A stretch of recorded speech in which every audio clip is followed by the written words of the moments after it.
மேலறை தியானம் ஆகஸ்ட் மாதம் 27ஆம் திகதி வியாழக்கிழமை 2026ஆம் ஆண்டு. எழுதியிருப்பவர் John D Bone, Minnesota, USA. தலைப்பு: வாழ்வுக்கு ஒரு வழிகாட்டி.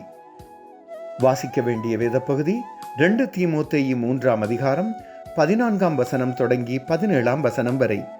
இன்றைய நாளுக்குரிய தியான வசனம் 119ஆம் சங்கீதம் 105ஆம் வசனம்.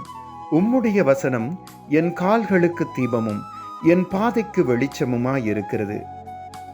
எமது சபைக்குருவானவர் விடுமுறையில் போனதால் ஞாயிறு ஆராதனையில் பிள்ளைகளுக்கான செய்தியை கொடுக்கும் பொறுப்பு எனக்கு தரப்பட்டது.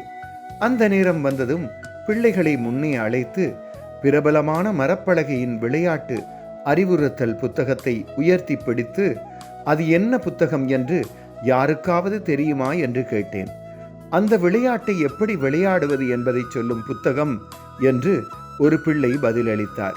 அடுத்ததாக எனது புல்வெட்டும் எந்திரத்தின் படம் அட்டையில் இருக்கும் ஒரு சிறிய புத்தகத்தை உயர்த்தி பிடித்து அதை பற்றி கேட்டேன். அந்த இயந்திரம் வேலை செய்யாவிட்டால் அதை எப்படி திருத்துவது என்று கற்பிக்கும் புத்தகம் என்று ஒரு பிள்ளை பதிலளித்தார். மூன்றாவதாக ஒரு பரிசுத்த வேதாகமத்தை உயர்த்தி பிடித்தேன். நான் கேட்கும் முன்னரே எல்லோரும் விடை சொல்லிவிட்டார்கள். நல்லது, மற்ற 2 புத்தகங்களைப் போல இதிலே என்ன சொல்லப்பட்டிருக்கிறது என்று சொல்ல முடியுமா என்று கேட்டேன். சில வினாடிகள் மௌனத்தின் பின், ஆம், வாழ்வது எப்படி என்று எமக்கு சொல்கிறது என்று ஒருவர் பதிலளித்தார். பிள்ளைகள் சரியான பதில்களைத்தான் சொன்னார்கள். அர்த்தமுள்ள வாழ்க்கை வாழும் வழிகாட்டிதான் பரிசுத்த வேதாகமம். கடவுளை பற்றியது மட்டுமல்ல, மாற்றத்தை ஏற்படுத்த வழிகாட்டும் கடவுளிடமிருந்து வந்த புத்தகம்.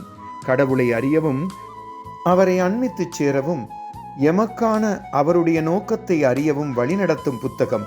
எவ்வளவு அற்புதமான கொடை! ஜெபம். அன்பான கடவுளே, பரிசுத்த வேதத்திற்காக நன்றி. அதை படித்து பின்பற்ற உதவி செய்யுங்கள். ஆமேன். இன்றைய நாளுக்குரிய சிந்தனை: வேதம் நிறைவாழ்வுக்கு வழிநடத்தும். கர்த்தருடைய அன்பும் இரக்கமும் அவர் தரும் பாதுகாப்பும் இந்த நாளில் உங்கள் அனைவரோடும் கூட இருப்பதாக.